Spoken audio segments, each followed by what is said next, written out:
In today's tutorial, I'm going to show you the step-by-step process on how to create this sci-fi artwork in Blender. It's created in Eevee, and we start off by creating this planet, the shader for atmosphere and clouds, creating some meteorites, and modeling this spaceship, and finally doing some awesome post-processing.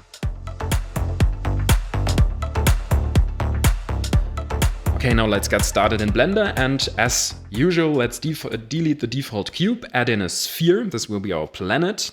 And I'm applying a subdivision surface modifier, shading everything smooth and scaling the sphere very large because it's a large planet. And quick note, you can find the project files for these tutorials in the description below. Just go to my Patreon account and you can download them there.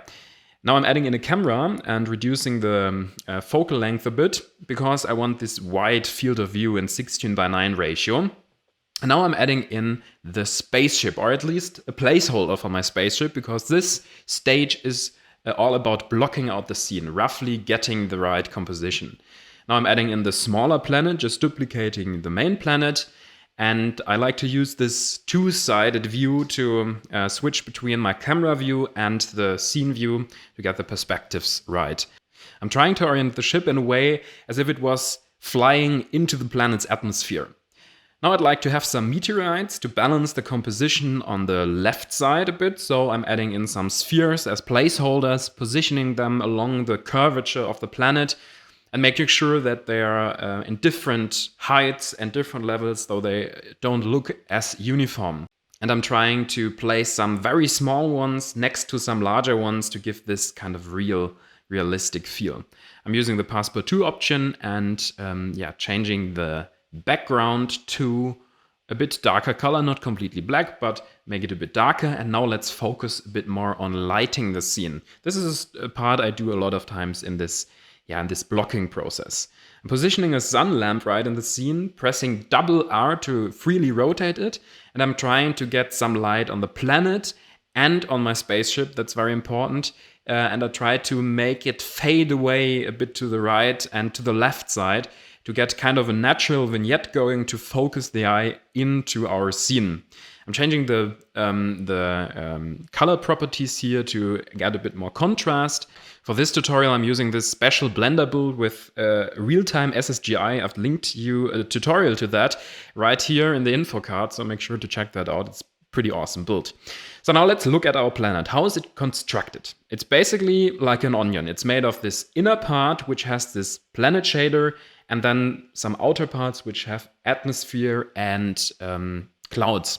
Now let's focus a bit more on this shader right here. This is what it looks like, and we start off with a simple sphere, which is UV unmapped with sphere unmapping, and I place this Venus texture. This is an actual image of Venus right in here, and I think it gives me a great starting point. Plug that into an image shader, pretty basic stuff, nothing special.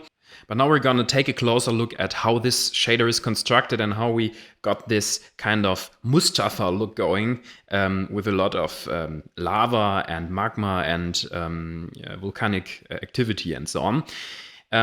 It is basically a principal shader, which I plugged the main texture in as a diffuse input, and I used a bump mapping node and changed the distance on there to kind of give this this look of texture, of actual texture, and make it look not as flat. Then I've used this emission shader, plugged the texture in as the color input, and I used the same texture with a color ramp node, which I really increased the contrast as the strength input to limit these glowing parts. I want to make some parts that are glowing, and I did this with this shader, and I mixed that with my principal main shader just by using a simple Musgrave texture, as you can see here. So it isn't applied all over the planet, but just in specific parts, and these parts are defined by this texture right here. Simple Musgrave texture right out of Blender. Used the color ramp to limit its effect and make the transition between darker and lighter parts a bit smoother. And to further enhance this look of glowing parts on my planet, I used this emission shader and combined that with, again, a mix shader with these two elements from before. And I used again my original texture fed into a color ramp node as a filter or as a way to limit where this takes place. Okay, now let's have a look at the clouds. Clouds is basically the same sphere, but scaled up a tiny bit.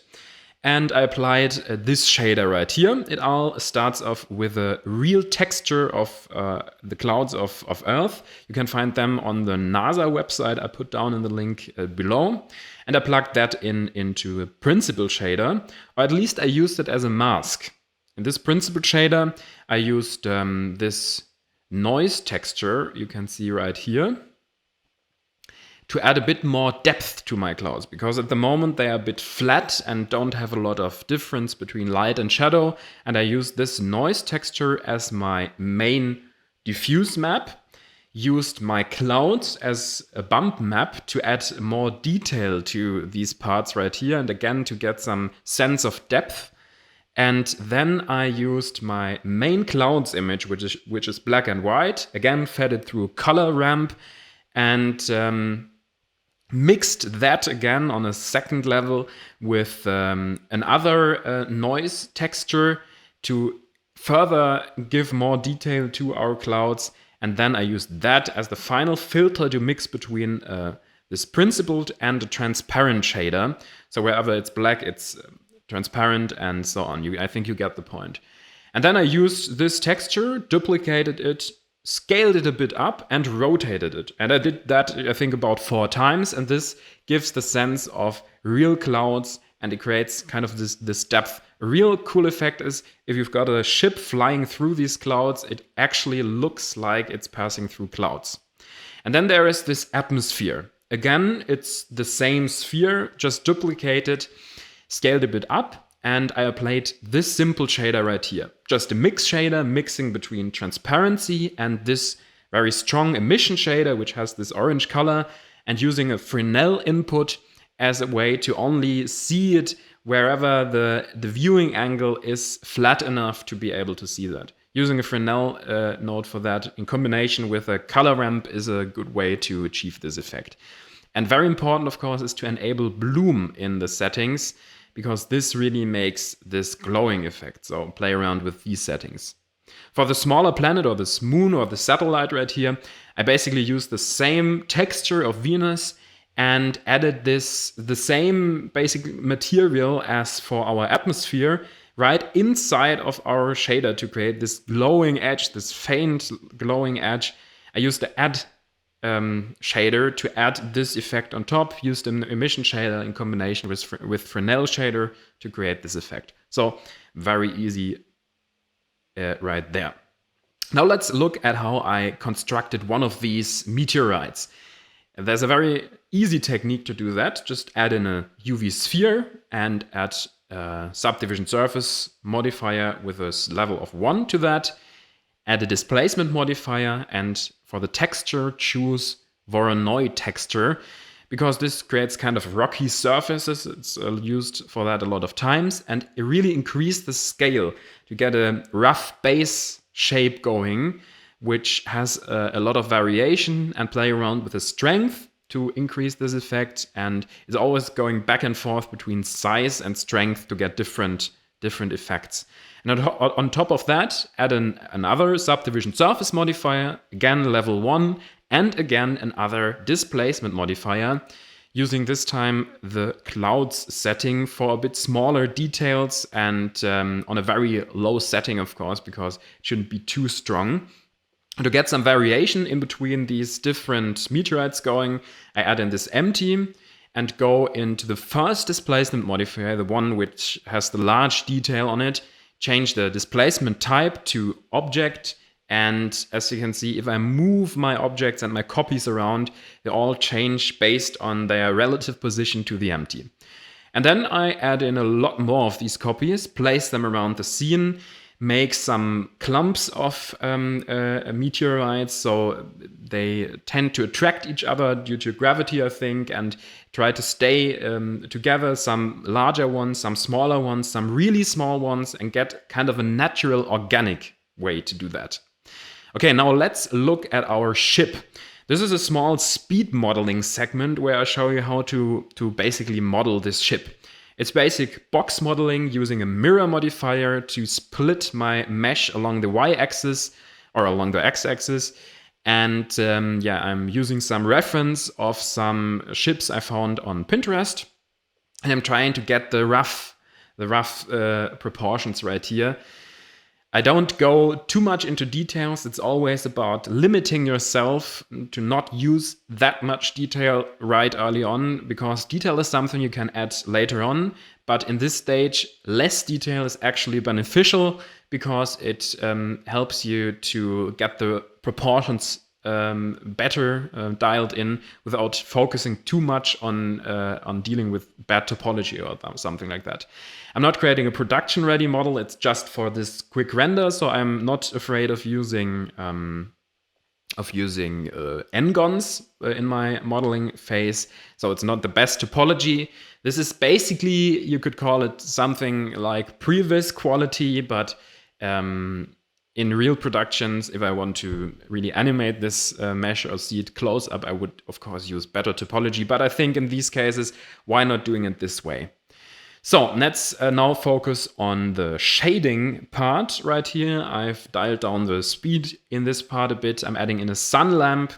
Actually, I'm in a different scene. I like to work this way. If I'm modeling some details from my main scene, I create a new scene file and place my ship, for example, right in there, and copy that to the main file after that. This ship is basically made out of two materials. The one on the lower sides and the bottom sides is a bit darker. This is a typical pattern you see a lot of times in space flight and spacecraft. And as you see me doing here, I add these lower parts right here to the black material, which has a bit more roughness, and it's not completely black. Don't make it too dark, but it is black enough. And then I'm using the inset tool with individual insets to create these windows, assign black materials right here, and to these fins I again add black material, and the top part will be the white material.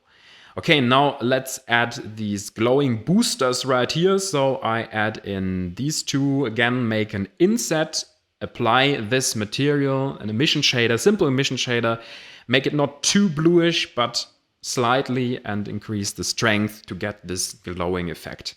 Now I want to place this NASA logo right on my ship. So I add in this image, use clipping so it doesn't repeat all over the ship, and I use the UV unwrapper right here with project from view enabled. Just use it in side view. It's not the best way to do that, but it's a quick way. And make sure to apply the scale for your ship, and then go in and place it in the UV editor as you like. Then I use this mix shader, plug that in, and use the alpha input of the NASA logo as a factor define where transparency and where the logo will be, and then change the color to black. And then you can go in and add more and more details, refine it. But as it is just very far away and not very visible in this render, I try to not overdo it with that, because nobody will actually be able to see that in the end. So make sure to find the right balance with that. And yeah, now let's make some final corrections and place it right into our scene. Make sure to rotate it to match it to the sunlight, and that you can really see the sun in this image. And then play around with the bloom settings. They not only will affect the blooming of these thrusters, but also of the planet atmosphere. Okay, so now let's give the asteroids or meteorites a darker material, make it very rough, make the scene a bit darker, and then prepare everything for render, because we are almost ready. Enable ambient occlusion, bloom, maybe screen space ray tracing. Make sure to check the link out in the description for that, and then press F12 and hit render. Okay, now for the post-processing, we are in Photoshop, and I'm going to show you each and every step I did to get from this base image to our final image. First thing I did, I added in some contrast to our planet, because at the moment it is a bit flat, and I did that simply by creating a new layer, drawing on that with a dark brush, and using soft light, for example, as a blend mode. Use the lighter brush or use the curves adjustment to only increase the intensity of the clouds in certain parts right here, because they got a bit too dark for my taste. On this layer, I added in some atmospheric glows by simply using the existing colors, painting over my planet, using screen blending modes, using blurs, for example, to get a bit more glow going. Did that multiple times and limited its effect to only certain parts. My overall goal here is to focus the eye more into the center by adding contrast, color in this case, using the vivid light blend mode to paint on with very strong orange colors right in the center and really focusing the eye into the scene. That's the main goal I've got with that. Again, adding some more glows, using different blend modes, overlay, soft light, all of these work well. On this layer, I combined everything that's visible into one layer and increased the contrast by a lot. Used the Gaussian blur to blur this image out and used that in combination with this blend mode right here and a low opacity to even more enhance the contrast in these parts. Or here I felt like the right side was a bit too bright for my taste, so I again added in some vignetting. And this is a pretty nice effect. I want to increase the intensity of the clouds very selectively, and I did that by increasing the contrast of a new copy of this image and then using these film modes right here and limiting them, holding Alt pressed and limiting them only to the lower or to the brighter parts of the image. Very cool technique right here. Here again, I painted in some glows. This is the main thing I did here because Eevee is not as good at that as Cycles, for example. I added in some specific clouds and again used the same fill feature to limit them only to the background, but not the meteorites on the left side. Pretty helpful feature. And then I wanted to increase the contrast and the brightness on my planet. Did that by using a curves adjustment. And yeah, then I felt like there were not enough meteorites on the left side because it was a bit empty in this space. So I just used Photoshop's intelligent cloning tools to place them in with this content-aware filter and created some duplicates there. So then we've got this exhaust part right here. How to create that? Pretty simple. Just draw in this rectangle or this triangle and draw on top of that with a blue brush and then go further in and go use lighter and lighter brushes to intensify this glow effect from the center. And then you can blur everything to kind of mix it together, deselect everything, and then change the blend mode to something like screen or overlay or something like that. Reduce the opacity and again use Gaussian blurring to blur on top of that. You can even use directional blur, and with that you can pretty easily create something like this exhaust. Added in a bit more contrast with a curves adjustment and made the ship a bit lighter. Again, focusing the viewer into the scene and into your main subject. That's the key part right here. And with this in mind, keeping that in mind, all of your decisions become very obvious and are all intentional. Now I added a bit more of a clear atmosphere right here because at the moment it was a bit too soft and lacking a bit of detail. And here I'm showing you a quick way to do that. Simply draw a circular selection and with a very soft brush, just draw along these edges to create kind of this atmosphere effect. You see it is pretty fast and pretty easy, and then you can place that on top of that and you're done. Use the screen blend mode. Okay, so now in these layers, I added in a bit of blurring along the edges. A bit of depth blurring, but again a bit of radial blurring as well, to get a sense of speed and to, again, focus the eye on the center part. I used this radial blur on the zoom setting with a very high intensity to create kind of this speed effect. And then I used a layer mask to paint that out from the center parts and make it only visible on the edges and really reduce its opacity. It should be just a subtle effect. And yeah, here I added in a bit darker parts and again more and more vignettes, because as I went on, I felt like it was not as dark as I wanted it to be. I added in this star background on a soft light blend mode and yeah, some smaller details right here. Painted in some darker and lighter parts. And here I'm using the color lookup tables and using different blend modes for color, and because they tend to add a lot of contrast to your images, so try to use the color blend mode instead. And in here, I wanted a bit more clear transition towards the right edge on my atmosphere, and I did that by using an original copy, overlaying that on top, blending everything in with a vignette, and I think this looks a lot better, in my taste at least. Then I added in a bit more contrast, and especially to make the ship stand out from the background, I added a small, darker part, again with soft light blending mode around the ship, so it stands out from the background, and the background behind the ship is a bit darker. And here with these layers, I added in a lot of contrast. For example, using the camera raw setting, increasing the texture and clarity slider will give you a lot of contrast, and reducing that its opacity will tone down this effect a bit. And finally, I went into a camera raw, played around with the settings, and very important, created this color contrast between the bluish blacks and the orangish highlights to further refine the image, adding a bit of grain to glue everything together, and we're done. That's basically it. It was fast, but I think you get the right sense of what it took to create this image. Make sure to check out my Patreon in the description below to follow this link and download the project files to play around with them for yourself. Thanks for watching, and see you in the next one. Bye.